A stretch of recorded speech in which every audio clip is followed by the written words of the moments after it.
श्री गुरु श्रीयुत पदकमलं श्री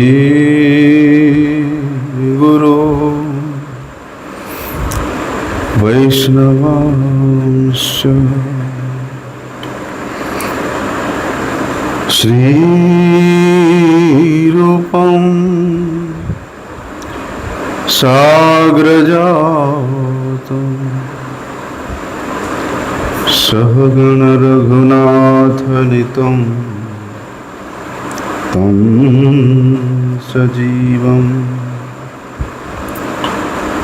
साद्वैतं सावधूतं परिजनसहितं कृष्ण चैतन्यदेवं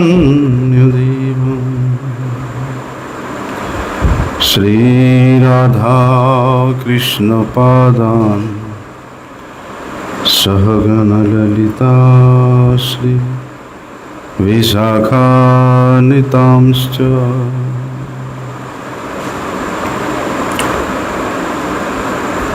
नमो विष्णुपादाय श्रीगौरप्रियमूर्तये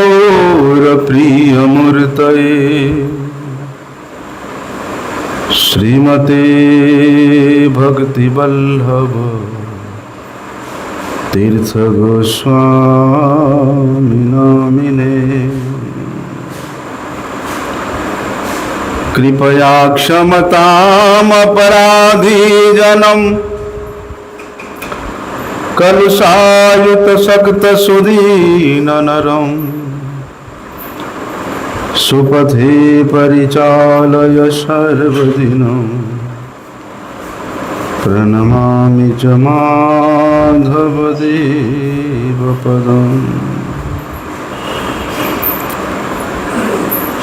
वंशाकल्पतरुर्भ्यश्च कृपा सिन्धुभ्यैव च पतितानं पावनेभ्यो वैष्णवेभ्यो नमो नमः। नमो महावदन्याय कृष्णप्रेमप्रदायते कृष्णाय कृष्ण चैतन्य नामिने गौरतिसे नमः।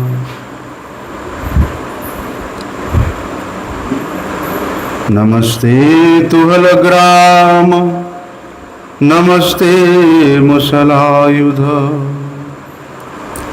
नमस्ते रेवतीकांत नमस्ते भक्तवत्सल नमस्ते बलिनाम श्रेष्ठ नमस्ते धरणीधर प्रलंबार नमस्ते तु त्राहि मां कृष्ण पूर्वज भुजे सव्यभिनं शिरसि शिखि पिच्छं कटितटे दुकुलं नेत्रान्ते सहचरि कटाक्षं च विदधति सदा श्रीमद्वृन्दावनवसति लीला परिचयो जगन्नाथ स्वामी नयन पथगामी भवतु मे। हे कृष्ण करुणा सिंधु दीनबंधु जगत्पते गोपेश गोपिका कांत राधाकान्त नमस्तुते। तप्त कांचन गौरांगी राधे वृंदावनेश्वरी वृषभानुसुते देवी प्रणमामि हरिप्रिये। वन्दे नन्दव्रजस्त्रीणां पादरेणुमवीक्षणसः यासां हरिर्कथोद्गीतं पुनाति भुवनत्रयम्। नारायणं नमस्कृत्यं नरं चैव नरोत्तमं देवीं सरस्वती व्यासं ततो जयमुदीरये। भक्त्या विहीनमपराधलक्ष्यै क्षिप्ताश्च कामादितरङ्गमध्ये कृपामयी त्वां शरणं प्रपन्नं वृन्दे नमस्ते चरणारविन्दम्।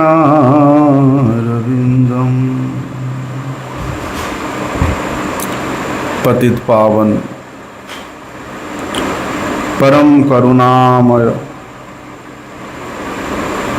परम आराध्यतम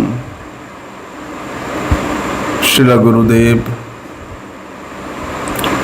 ओम विष्णुपाद परमहंस परिव्राजकाचार्य वर्ज्य अष्टोत्तर शत श्री श्रीमद श्रील भक्ति वल्लभ तीर्थ गोस्वामी महाराज जी के श्री अभय चरणारविंद में अनंत कोटि साष्टांग दंडवत प्रणाम करते हुए उनकी हेतु की कृपा प्रार्थना करता हूँ।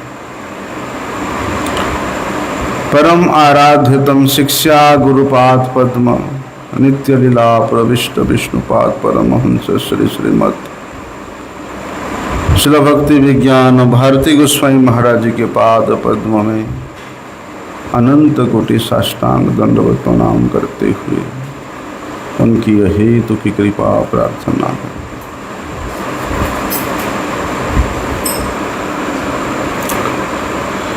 अकारण करुणा वरुणालय भक्तवांछा कल्पतरु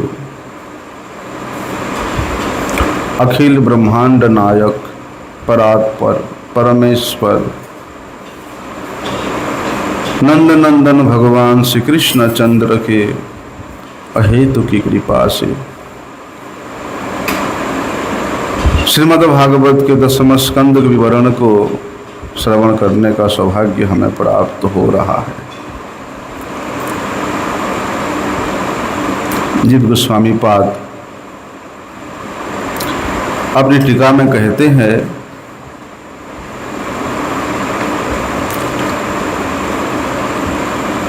कि न च विस्तरेण तत्र श्रुते मम तृप्तिराशंकैत्यत्याशयनाह निवृत्त तस्य रूपगीयमानात् भक्तेरपि उपअधिकं सर्वपरितनत्वेन वा गीयमानात् इति परमफलत्वेन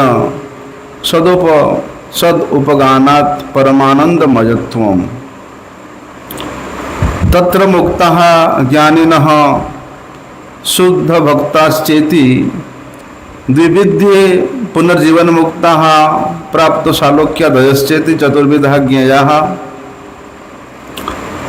भवो सदादिति अर्थात मुमुक्षुणां सर्वदुःख निवर्तकत्वं सूत्र मनो अभिरामादिति शब्द मात्रेण श्रोत्राणि अर्थेन मनांसि चाभितो रमयति थी तथा तस्मादिति परिसस्याद विषयेषु नामपि सुखप्रदत्वं तथा भक्ति सुनांत उत्तरद्वयम अधिकम प्रथमंच यथोचितम ज्ञेयमिति चतुर्थप्यधिकारी कल्प्यः एवं साध्यत्वम साधनत्वम च अतः सदा सर्वसेवत्वम उक्तम अतएव उत्तम श्लोको यशो यस्य तस्य श्री भगवत गुणानां निरतिशय नित्य सत्स्वभाव अनंत ऐश्वर्य वात्सल्यादि गुणानुवादः निरंतरा पुनः पुनः प्रवर्तिता वा कथा तस्मात् को विरज्येतः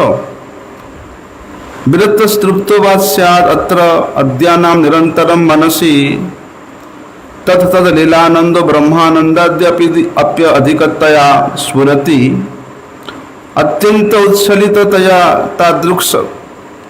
तादृक् गमनत्वेन परिणमते च अतः स्वतः सिद्धत्वात् तेषु गानस्यैव प्राधान्यं दर्शितम् स्वतः सिद्ध तादृशभवत्वेन तैव च प्रथमं निर्दिष्टाः मुक्ति मुक्तिषु सादृश्यत्याभावात् न स्वतः सिद्धत्वम् अतः औषध रूपत्वं श्रुतत्वारैव मनः प्रवेशिकत्वं च उक्तम् तस्मात् श्रवणस्यैव प्राधान्यं दर्शितं पूर्वतो न्यूनवञ्च तत्र द्वितीयेषु परमार्थ साधन रूपत्वेन स्फुरति वस्तु स्वभावत्वेन श्रुतमनोभिराम त्वञ्च अस्त्यैव तृतीयानन्तु केवलं श्रोत्रमनोभिरामयतेति तारतम्यं चतुर्थानन्तु प्रथमेभ्यः एव न्यूनत्वम् अन्येभ्यस्त्वम् आधिक्यं शास्त्रे अस्मिन् पादवाक्यानां क्रमस्त्रिविधो ज्ञेयः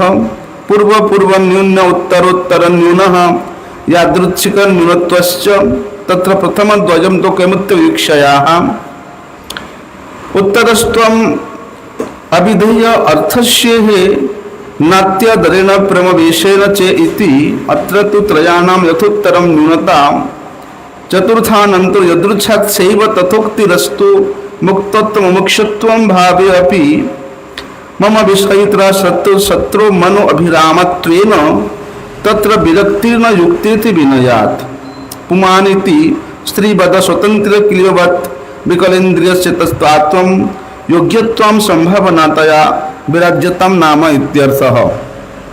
जीव गोस्वामी पाद जी बता रहे हैं कि भगवान के जो चरित्र है वो परम अद्भुत है और ऐसा चरित्र कि ये देवताओं के भी अगम्य वस्तु है और अनंत तो है ही, बल्कि इन चरित्र को गुणगान करके कोई इसके अंत भी नहीं प्राप्त कर सकता है। तो भगवान के गुणानुवाद में जो अद्भुतता है, जो अनंतता है, जो परम रसिकता है, इसमें यदि कोई व्यक्ति शंका करे तो उसके उत्तर में श्री जीव गोस्वामी पाद जी कहते हैं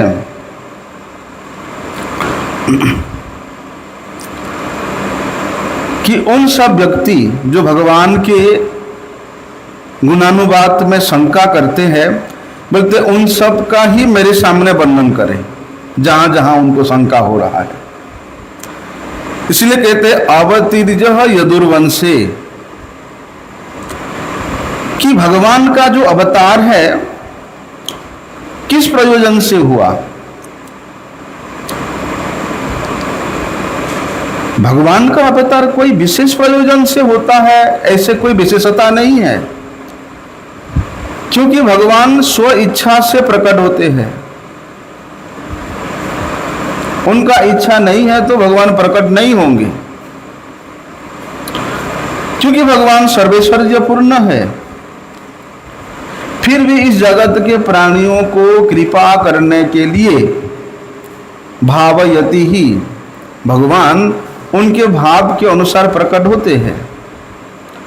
उद्देश्य बोलते उन भक्तों को कृपा करने के लिए, उन भक्तों को आनंद विधान करने के लिए। और भगवत वाणी भी यही है कि करोमि नाना विध क्रिया मद भक्तम विनोदार्थम, कि मैं मेरे भक्तों के विनोदार्थ आनंदार्थ मैं प्रकट होकर के अनेक लीला करता हूं। भले ही वे भगवान विश्वात्मा है, भले ही वे भगवान सब जीवों के हृदय चेतन पदार्थ है, भले ही वे भगवान सभी शक्तियों के प्रेरणा स्रोत है, प्रेरक है, भले ही वे भगवान स्वभाव से सबका मंगल करने वाले, सबका हित करने वाले हैं, लेकिन एक विशेषता है उन भगवान में कि वे प्रेम के ठाकुर है, वे प्रेम की मूर्ति है। इसलिए यदि प्रेम से कोई उनको भजता है, प्रेम से कोई उनको पुकारता है, तो भगवान उसके वशीभूत होकर के उसके सामने प्रकट हो जाते हैं, केवल मात्र उसके सेवा को ग्रहण करने से के लिए। इसलिए भगवान श्री कृष्ण प्रकट होकर के जितने भी प्रकार के लीलाएं करते हैं या जितने प्रकार के अद्भुत परम अद्भुत चरित्र उन्होंने प्रकटित किया है, परीक्षित महाराज कहते हैं कि हे मुनिवर, अब उन सब लीलाओं को हमारे सम्मुख आप गायन कीजिए, आप हमें उस रस का आस्वादन कराइए। देखिए, इस प्रकार के आशंका भी नहीं करनी चाहिए कि यदि विस्तार पूर्वक भगवान की कथा सुना जाए और सुनने से ही उसको तृप्ति हो जाएगी, ऐसी आशंका भी नहीं करनी चाहिए। क्योंकि तृप्ति होने के बाद, प्यास बुझने के बाद, क्षुधा निवृत्त होने के बाद फिर खाने पीने का इच्छा नहीं करता। लेकिन भगवान की कथा ऐसा है, इसको आप जितना भी पान करते रहोगे, कभी भी आपको तृप्ति की परिसमाप्ति नहीं होगी, आपकी क्षुधा की संपूर्ण निवृत्ति नहीं होगी, क्योंकि ये रस ही ऐसा अद्भुत है। इसलिए तात्पर्य ये है कि निवृत्त तस्य रूपकीय मानाद, कि भैया भगवान की जो कथा है निवृत्त तस्य, मतलब जो भगवान के निजजन है, जो उनके प्रेमिक भक्त जन है, उनके द्वारा अधिक परिमाण में क्या करते हैं, इसको गायन किया जाता है। और भक्तों का यही तो जीवन होता है, भगवान के चरित्र को गुणगान करना ही उनका जीवन है। जिस प्रकार मछली, मत्स्य जल के बिना उसका जीवन असंभव है, उसी प्रकार भक्त भगवत गुणानु के बिना उसका जीवन असंभव है। इसलिए उपगायति सर्वोपरि रूप में सर्वश्रेष्ठता प्राप्त पूर्वक सर्वरस सन्निहित अनुभवनीय होकर के भक्तजन निरतिशय रूप से अर्थात अत्यंत रूप से भगवान के गुणों का वे सुनवंती गायंती स्वरंती साधवः, उसको सुनते हैं, कीर्तन करते हैं, स्मरण करते हैं। क्यों करते हैं? एक तो भगवान की कथा का इसमें जो परम फल रूपता है, क्या है परम फल रूपता? कि ये आनंद को वर्धन करता है, ये रस का वर्धन करता रहता है, ये उसके परम फल रूपता है। और बोलते हैं आप इसको जितना गायन करते रहोगे, जितना इसका आस्वादन करते रहोगे, बोलते उतना अधिक ये आनंदमयता को प्राप्त होता है, प्रकट करता है। इसलिए सिद्ध स्वामी पाद जी के टीका में पहले भी हम लोगों ने श्रवण किया था कि 3 प्रकार के लोगों का वर्णन हुआ है। एक मुक्त जन, दूसरा मुमुक्षु जन और तीसरा है विषयी जन। बोलते मुक्त भी 2 प्रकार का है, ज्ञानी भी मुक्त में आता है और शुद्ध भक्त भी मुक्त में आता है। लेकिन बोलते ये ज्ञानी और शुद्ध भक्त भी दो दो प्रकार के हैं। जैसे कि जीवन मुक्त ज्ञानी और प्राप्त सायुज्य ज्ञानी। आप चार ले लो, नीचे बैठना मुश्किल हो, चार ले लो आप। उसी प्रकार जीवन मुक्त भक्त और प्राप्त सालोक्य भक्त, दो प्रकार के ज्ञानी और दो प्रकार के शुद्ध भक्त। तो बोलते इस प्रकार के चार प्रकार के वहां पर क्या हुआ, मुक्त हुए, मुक्त पुरुष चार अरे हाथ पैर धो करके जाना मंदिर में, ठीक है? नहीं, वो कहाँ से जाकर के पार्टी करके आया है ना।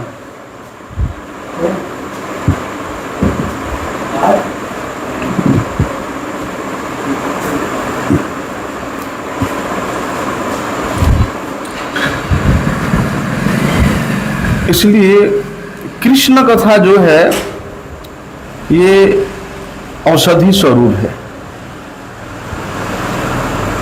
किस प्रकार के औषधि? बोलते भवौषधि। ये जो भव है, भव मतलब ये संसार है, ये दुख का आलय है, दुख का ये घर है। अभी दुख कहाँ होता है?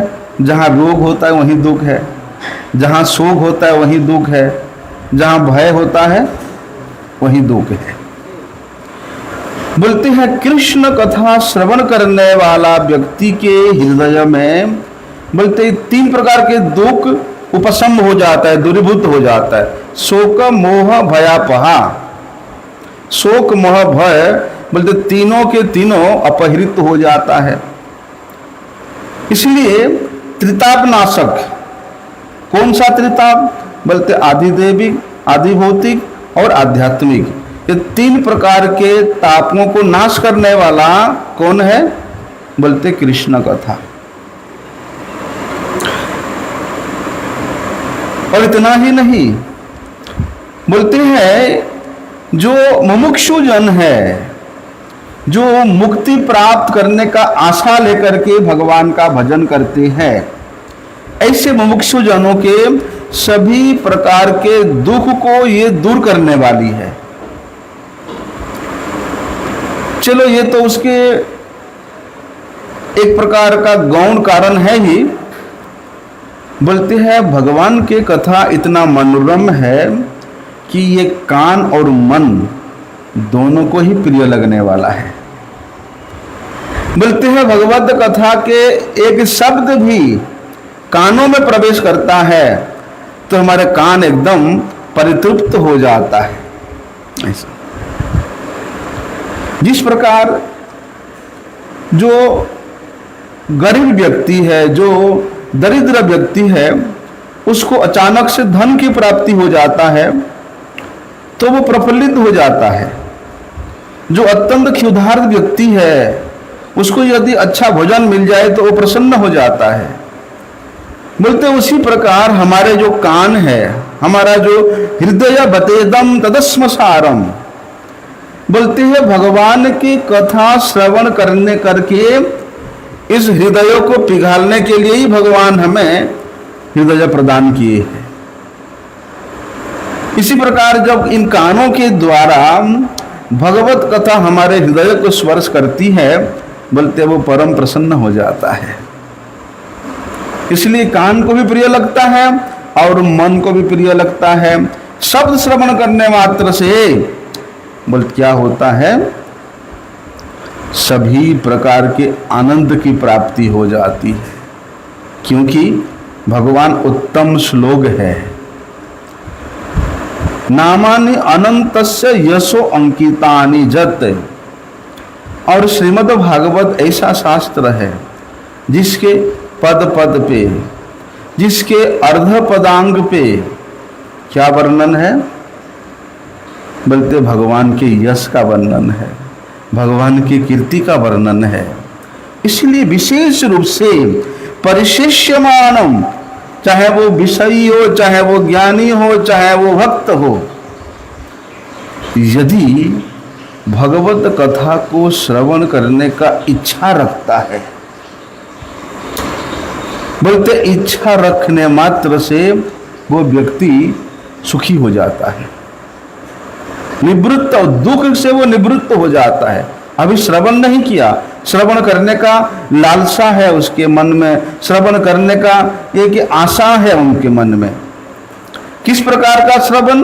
बोलते उत्तम भक्त के मुख से श्रवण, भगवान के जो रसिक प्रियजन है उनके मुख से श्रवण करने का जो आशा है, बोलते यही उसको सुखदायी होता है। इसको बंद करना दरवाजा ऐसा, वो अंदर वाला, उससे वो आवाज आ रहा है ना। और बोलते हैं जो भगवान के चरणों में भक्ति प्राप्त करने का आशा लेकर के भगवत कथा श्रवण करती है, भगवान के चरणों में, इसको बंद छोड़ दो, प्रेम प्राप्त करने का आशा लेकर के जो लोग भगवत कथा श्रवण करते हैं, बोलते भैया उनके तुलना तक इसे कर ही नहीं सकते हैं, मुमुक्षु से भी तुलना नहीं कर सकते, ज्ञानी से भी तुलना नहीं कर सकते हैं। बोलते हैं वे भगवान के चरणों में भक्ति प्राप्त करने का आशय लेकर के भगवत कथा श्रवण में प्रवृत्त होने वाला साधक से श्रेष्ठ और कोई नहीं है। इसलिए भगवान का जो कथा है, कृष्ण कथा जो है, बोलते हैं ये साध्य भी है और साधन भी है, और साध्य युक्त साधन होने के कारण ये कैसा है? बोलते ये सर्वसेव्य है, सभी के लिए सेव्य है, सभी के लिए श्रवण योग्य है। ना केवल भक्त है तो श्रवण करेंगे ऐसे नहीं, चाहे वो ज्ञानी हो, चाहे वो कर्मी हो, चाहे वो विषयी हो, चाहे वो कोई भी हो, ये सर्वसेव्य, सबका अधिकार है इस कथा को श्रवण करने के लिए। लेकिन आप किस स्थिति में रहकर के श्रवण कर रहे हो, आपके मन के क्या डिमांड है, क्या भावना है, उसके अनुसार आप श्रवण कर रहे हो, वो डिपेंड करता है कि आप किस प्रकार का रस का आस्वादन करोगे। सभी प्रकार के विषयों से निवृत्त होकर के संसार भोग की आशा को दूर में परिहर करके केवल भगवत सुखानुभूति प्राप्त करने का आशय लेकर के यदि श्रवण कर रहे हो तो आपको इस भागवत कथा का सर्वश्रेष्ठ रस की प्राप्ति होगी। इसको श्रवण करने का जो वास्तविक ही निरस्त कुहक जो कथा है वो आपको आनंद प्रदान करेगी। इसलिए भगवान श्री कृष्ण वे उत्तम श्लोक है, सर्वोत्तम श्लोक है,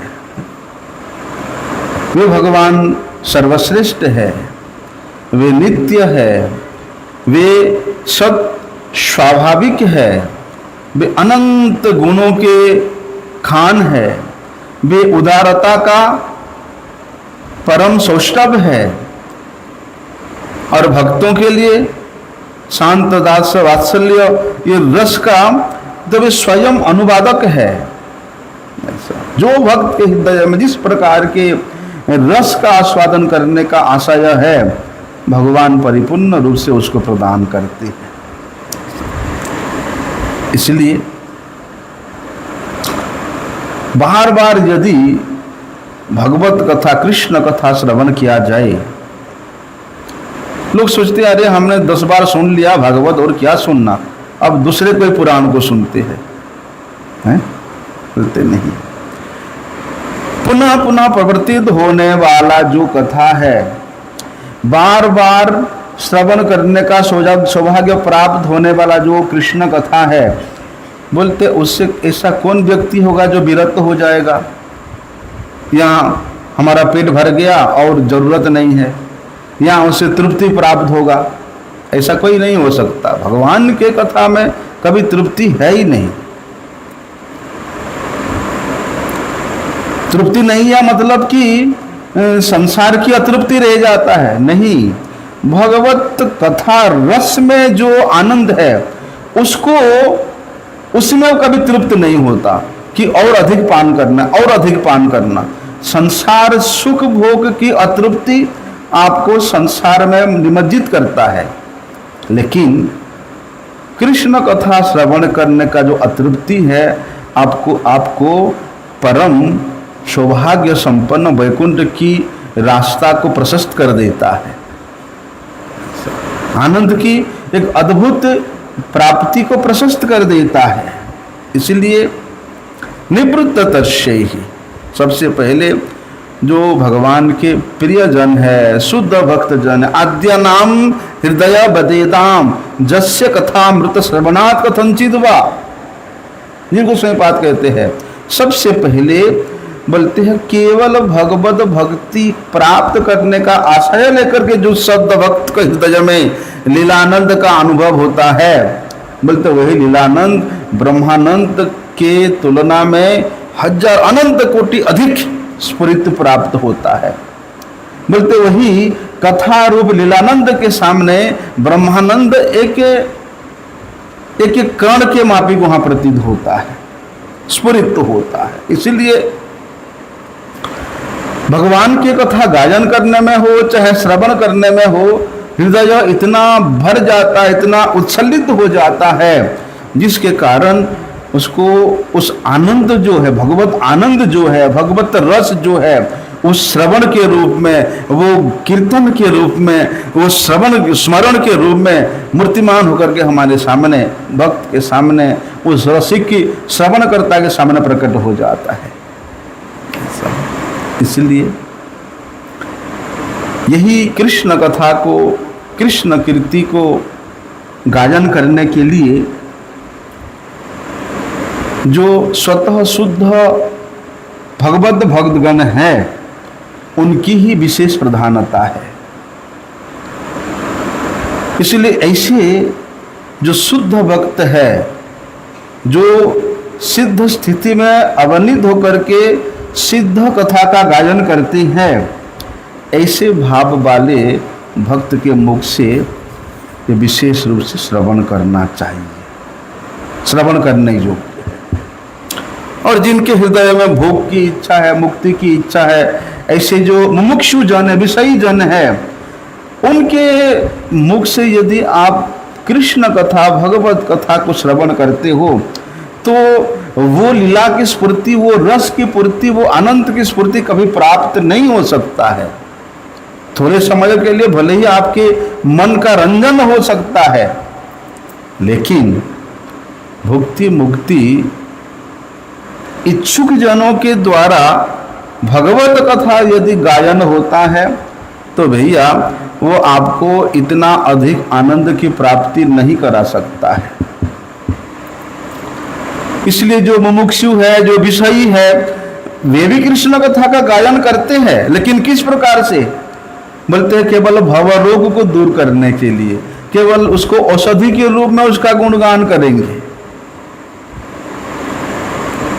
लेकिन भगवान की कथा ठीक है, वे भवौषधि है, भव रोग को दूरीभूत करता है, लेकिन उसका स्वरूप तो ये नहीं है। स्वरूप तो ये है कि भगवत कथा श्रवण करने वाला व्यक्ति को भगवान के कथा अपनी वास्तविक रस का आस्वादन कर करके, वास्तविक रूप का आस्वादन करा करके नित्य गोलोक वैकुंठ में उसको सेवा का अधिकार प्रदान कराता है। मतलब कान के द्वारा ये जो कथा है, उस मुमुक्षु जनों के लिए, उस विषयी जनों के लिए औषधि के रूप में प्रवेश करता है। ठीक है, इसमें कथा श्रवण की प्रधानता भले ही दिखाई देती है, लेकिन शुद्ध भक्तों से श्रवण करने का जो महिमा है, बोलते बाकी सब न्यून ही है। ऐसा। और जो दूसरे प्रकार के जन है, ज्ञानी जन, ठीक है, वे लोग भी भगवान के गुणगान करते हैं, लेकिन क्या आशय लेकर करते हैं? बोलते मोक्ष रूप परमार्थ का साधन करने के लिए उनको मुक्ति चाहिए, मोक्ष चाहिए। तो मोक्ष प्राप्त करने का आशय लेकर के वे भगवान की कथा का स्मरण करते हैं, गायन करते हैं। फिर भी जिस प्रकार से भोजन का स्वभाव है कि जो उसको भोगेगा, जो उसको भोजन करेगा, उस खाद्य वस्तु का स्वभाव है कि उसका पेट भरना है। ठीक है ना? आप खाया तो आपका पेट भरेगा, ये भोजन का स्वभाव है। उसी प्रकार कृष्ण कथा का स्वभाव है क्या कि कान और मन को वे परितृप्त करता है, कान और मन को वे आनंदित करता है। ऐसा इसलिए केवल भगवान की कथा कान और मन को आनंदित करता या अच्छी लगता ऐसी बात नहीं है। बोलते हैं यदि उसके मन में सालोक्य, सामीप्य, सारूप्य, षष्टि, ये जो 6 प्रकार के मुक्ति प्राप्त करने का यदि आशा है, बोलते वो भी प्रदान कर देता है। जो ज्ञानी है उसको तो मुक्ति चाहिए, लेकिन भगवान के जो शुद्ध भक्त है उनका भैया चाहे कान को तृप्ति लगे, चाहे मन को तृप्ति लगे ना लगे, चाहे उनको मुक्ति प्राप्त हो ना हो, चाहे संसार के भोग इच्छा प्राप्त हो ना हो, कोई लेना देना नहीं है। उनको तो केवल भगवत प्रीति विधान ही एकमात्र काम्य है। वे भगवान की कथा का गायन करते हैं, स्मरण करते हैं, उनका श्रवण करते हैं केवल एक ही आशा से। क्या आशा है? बोलते हैं हमारे प्रभु को अच्छा लगता है, हमारे प्रभु इससे प्रसन्न होते हैं। बस केवल इसी आशा से वे कृष्ण कथा का आस्वादन करते हैं। स्मरन्ति गायन्ति साधवः। इसलिए श्रीमद् भागवत शास्त्र में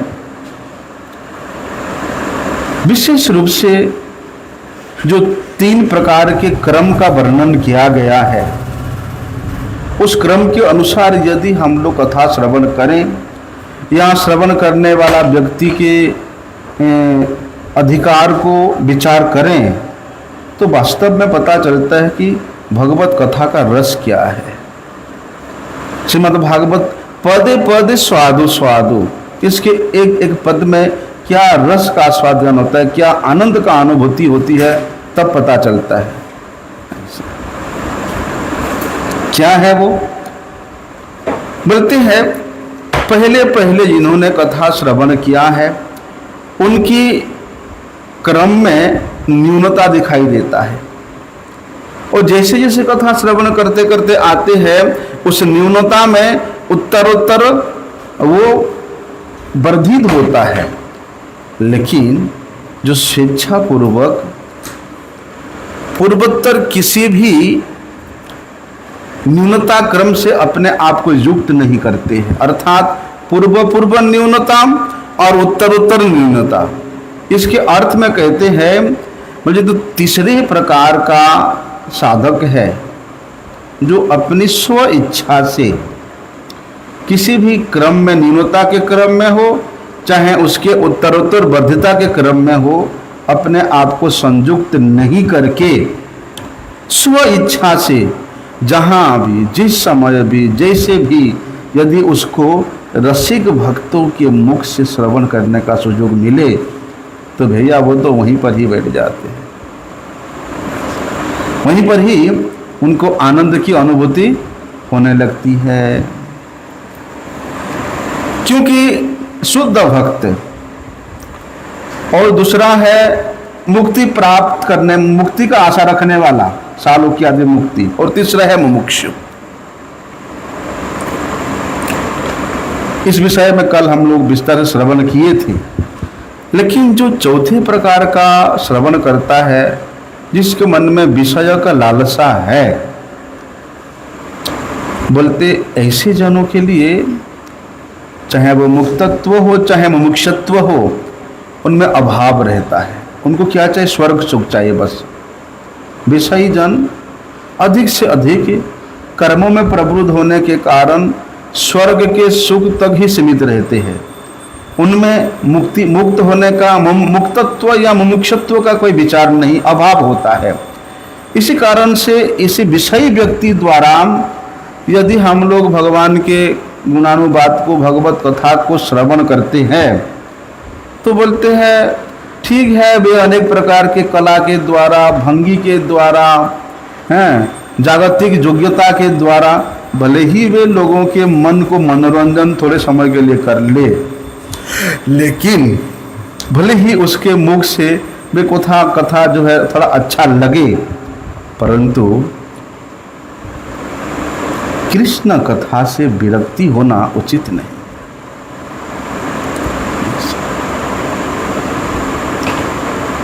इस प्रकार का जो तर्क है क्या है, बोलते कह पुमान विरज्येत। फिर शास्त्र कहता है कि या किसी के भी मुख से हम कथा श्रवण कर लेंगे, जो संसार आसक्त है, जो अनधिकारी है, ठीक है, जो काम क्रोध लोभ मोह मद मात्सर्य भरपूर हृदय वाला है, जो कामना ललुप है, जो असाधु वर्ज्य कार्य में अपना वो लिप्त रखता है, क्या ऐसे जनों के मुख से भी कृष्ण कथा श्रवण किया जाए? तो श्रीमद् भागवत भी हमें सावधान करते हैं। अवैष्णवात मुखोद्गिन्नम पुतम हरि कथामृतम। जो अवैष्णव है, जो अभक्त है, जो विषयी है, जो संसार आसक्त है, ऐसे जनों के मुख से कर्तव्य नहीं है श्रवण करना। क्यों? क्योंकि सर्पोच्छिष्टम जथापयः, जिस प्रकार से जहरीला सर्प के द्वारा झूठा किया हुआ दूत का कार्य होता है, उसी प्रकार विषयी जनों के मुख से भगवत कथा भी हमें अमृत का कार्य नहीं करेगा, वो विष का ही काम करेगा। तो क्या ऐसे व्यक्ति के मुख से यदि कथा श्रवण करने का सौभाग्य प्राप्त हो रहा है, सुयोग मिल रहा है, तो क्या हम उसको छोड़ दें, उससे विरक्त हो जाएं? श्रीमद् भागवत का तो यही निर्देश है कि ऐसा व्यक्ति बोलते अपने अयोग्यता को असम्मान या अपने अयोग्यता की संभावना को लेकर के, चाहे वो कथा श्रवण करने वाला व्यक्ति हो, ऐसी स्थिति में वो उसके प्रधानता के कारण कहते हैं पुमान विरज्यता हो। पुमान का मतलब होता है जीव, पुरुष, ठीक है।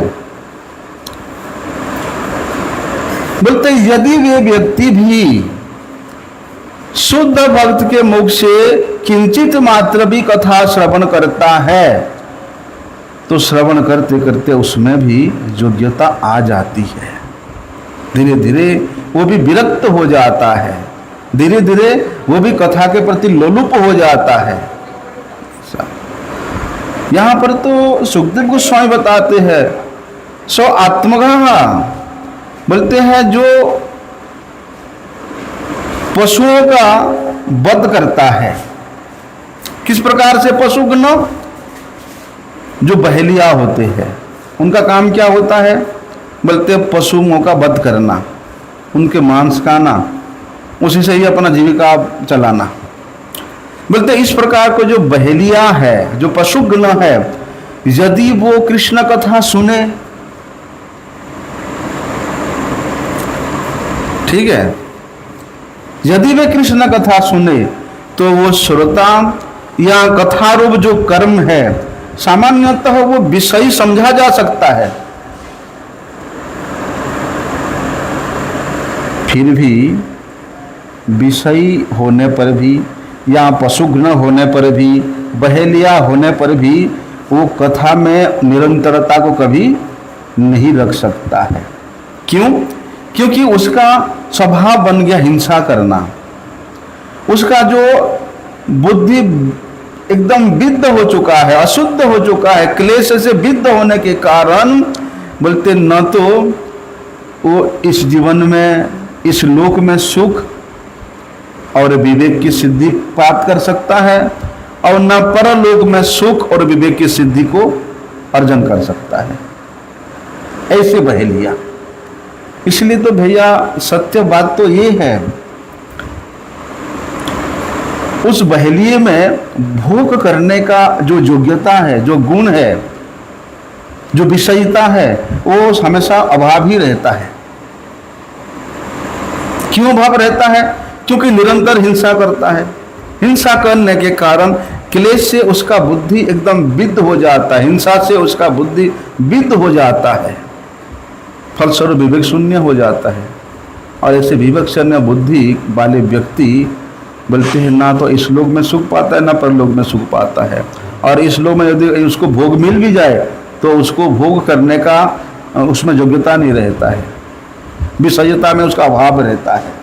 इसलिए नारद गोस्वामी ने उनको, यदि कोई प्रणाम करने जाता है, यदि कोई राजपुत्र उनको प्रणाम करता है तो बोलते हैं तुम लौकिक बनो, तुम चिरंजीवी बनो,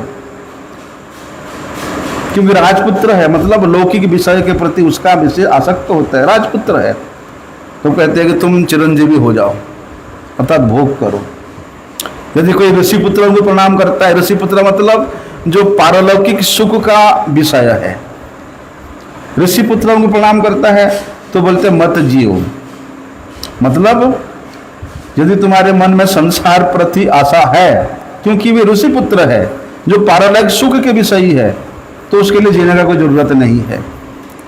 यदि कोई साधु उनको प्रणाम करता है, साधु मतलब गुणातीत सुख के जो विषय है, तो उसके लिए कहते हैं नारद गोस्वामी, तुम चाहे जियो या मरो, तुमसे कोई लेना देना नहीं है। तुम तो भैया इस संसार के गुणों से अतीत होकर के जो भगवान के चिन्मय गुण है उसमें ही तुम अपने आप को निमज्जित करने वाले हो।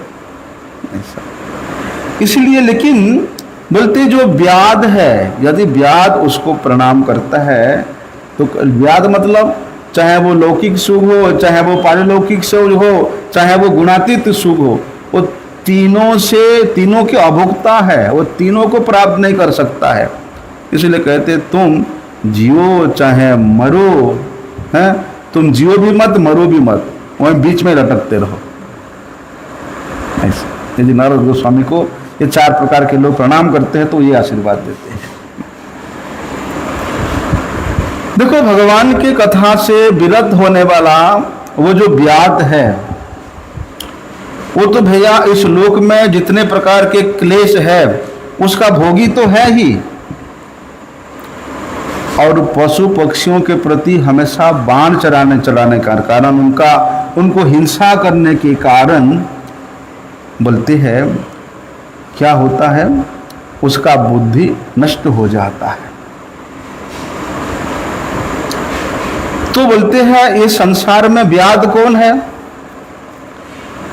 जो कृष्ण कथा श्रवण नहीं करता है वो व्याध है।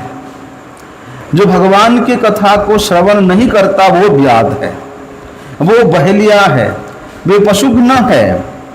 इस प्रकार के व्यक्ति का सुख ना तो इस लोक में है ना परलोक में है। इसलिए उसको गाली दी गई है। क्या गाली? हे व्याध। सिद्धेश्वर स्वामी पाद यहाँ कहते हैं कि भैया जो भगवत भक्ति के विलास को प्रकट करने वाली भगवान का कथा है, महात्म्य है, उसको यदि विस्तृत रूप से तुमने श्रवण नहीं किया तो तुम जो है पशुघ्न हो, तुम बहेलिए हो। किस प्रकार से? भले ही वे अपने हस्त से एक चींटी भी नहीं मारा, लेकिन यदि वे व्यक्ति कभी अपने कानों में कृष्ण कथा को निरंतरता पूर्वक श्रवण नहीं किया तो उससे बड़ा पापी, उससे बड़ा बहेलिया और कोई है ही नहीं। बताओ। इसलिए शोक को दूर करने वाला आत्म तत्व को ही जो वृत्ति नष्ट कर देता है, किस प्रकार के आत्म तत्व को? आत्मा का स्वभाव क्या है? परमात्मा के प्रति शरणागत होना, परमात्मा के प्रति अपने भक्ति भाव को प्रकट करना, परमात्मा के सेवा में अपने आप को लगा के रखना। लेकिन आत्मवृत्ति को ही जो वृत्ति से समाप्त कर देता है, बहेलिया का वृत्ति, या कृष्ण कथा श्रवण करने के वृत्ति को ही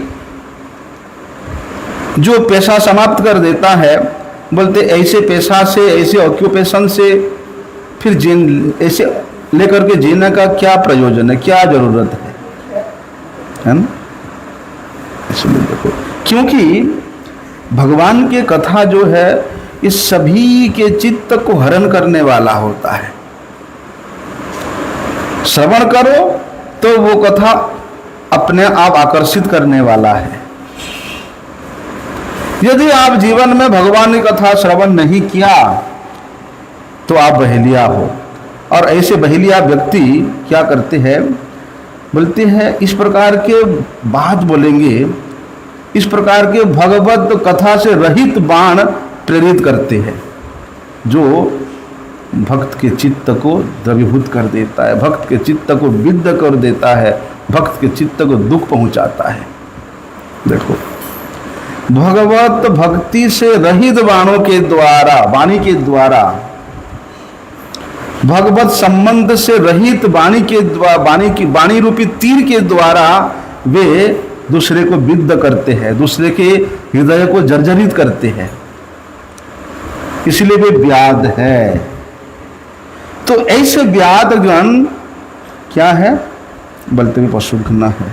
ना तो जो कथा श्रवण नहीं करेगा वो पशुघ्न है, बहेलिया है। जिसका भगवान की कथा में रुचि नहीं है उसका ना तो इस लोक में सुख है ना परलोक में सुख है। ऐसा वर्णन किया गया है। विश्वनाथ चक्रपाद कहते हैं कि तत्र अवतीर्णस्य वीर्यानि कथयः कस्य अंशेन विष्णुः यह खल्वशेन वैकुंठे विष्णुर्भवति यस्य कांसे विष्णु तस्य पुण्यस्य इत्यर्थः यद्वा अंशेन संसः सामस्तेन वक्तुं कस्यापि शक्तिरिति भावः ननु जातगत पितृगृहाद् ब्रजे मेधितार्थम इत्यादिना अंशेन उक्तान्नैव तस्यं सामस्तेन तद् वीर्याणि संक्षिप्तीकृत्यानि वक्तुं शक्यान्यैव त्वया त्वंशेन नान्युक्तानि तान्यपि संक्षिप्तीकृत्य श्लोकाभ्यां मुक्ताभ्यां न तो बहुभिः श्लोकेस्तान्नैव विस्तृतीकृत्य बृहत्या अवतीर्त्येति भूतानि भावयन्ति प्रेमवन्ति करोतीति प्रयोजनम् उक्तं नुलोकं रमयमानं मृत्याः सर्वाङ्गरम्यया इति अवितृप्त दृश्यां नृणाम् इति स्वमृत्या लोकलावण्य निर्मूर्त्या इत्यादि भी तस्थैर्व अवगमात् यतो विश्वात्मा देह जीवाभ्याम सकाशादपि परमात्मा प्रेमास्पदी भवितुम अर्हत्यवेति ब्रह्मस्तवान्ते व्यक्ति भविष्यति विस्तरात् अस्मद् इदं मंदबुद्धि सुगम्यार्थम विस्तारम शब्द बाहुव्यां प्रापर्ते इत्यर्थः विस्तरो विग्रह व्यासः सच शब्दस्य विस्तरः इत्यामरः। वर्णन कर रहे वहां पर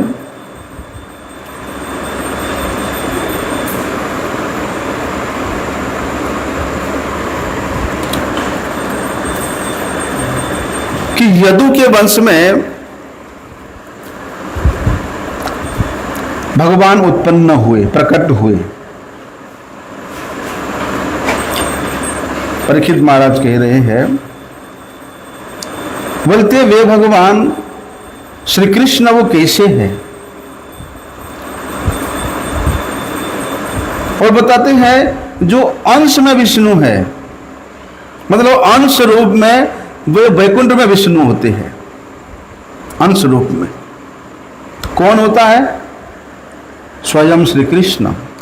इसलिए जिनके विषय में ब्रह्म संहिता में भी कहे यस्य कांश विष्णु हो, कि जिनके एक अंश विष्णु है, अर्थात उन पूर्ण रूप कृष्ण चरित्र का आप हमारे समक्ष वर्णन कीजिए।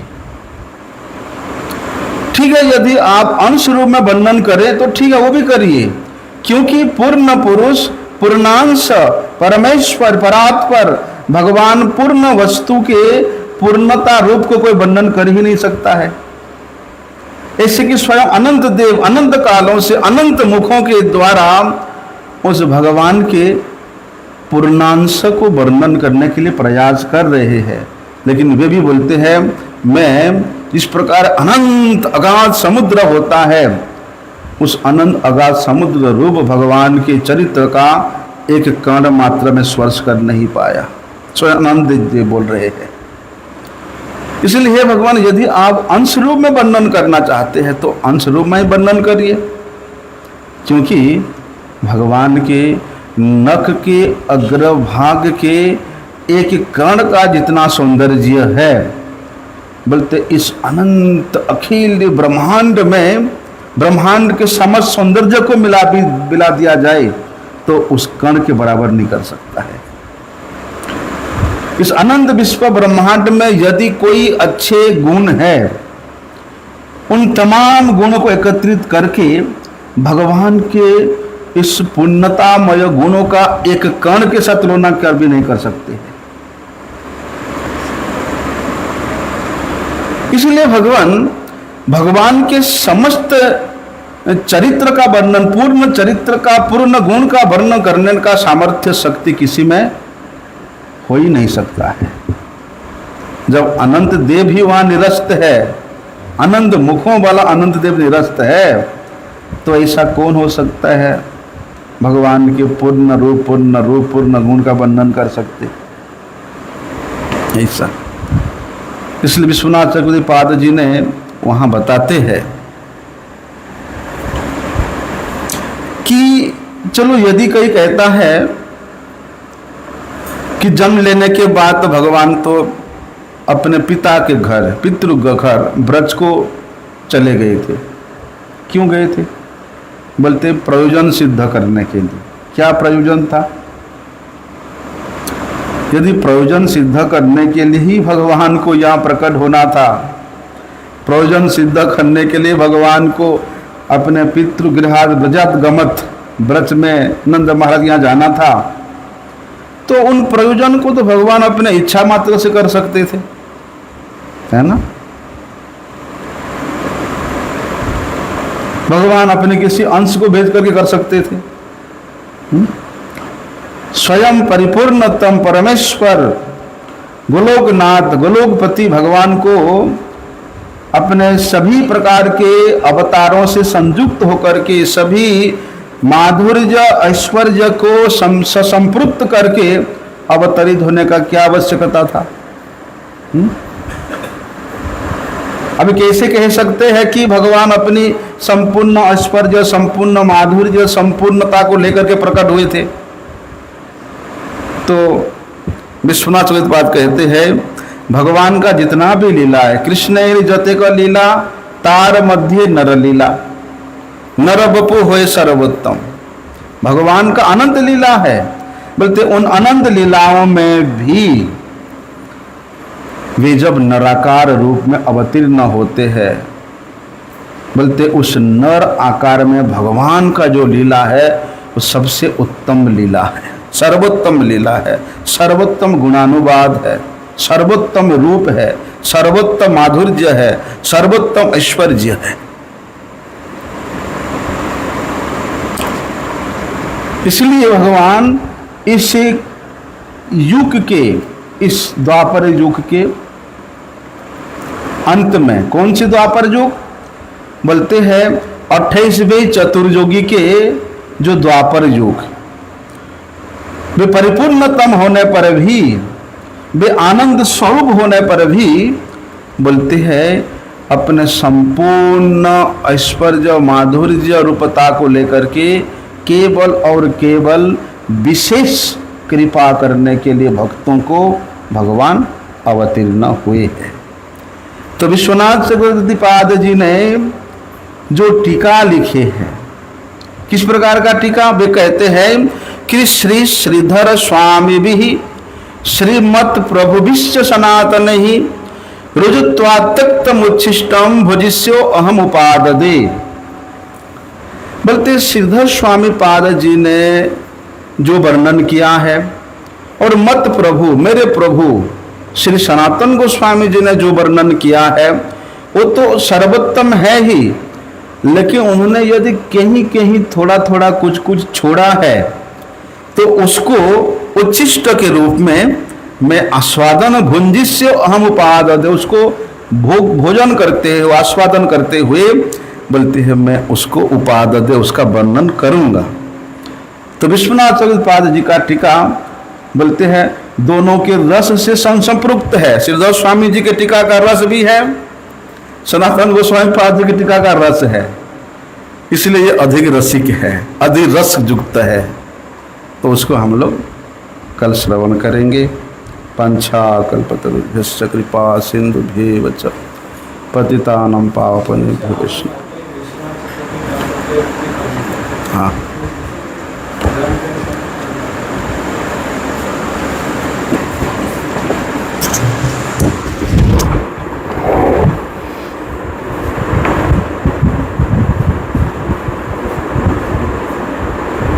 हमारे यहाँ प्रॉब्लम है, कोई सुनने वाला नहीं।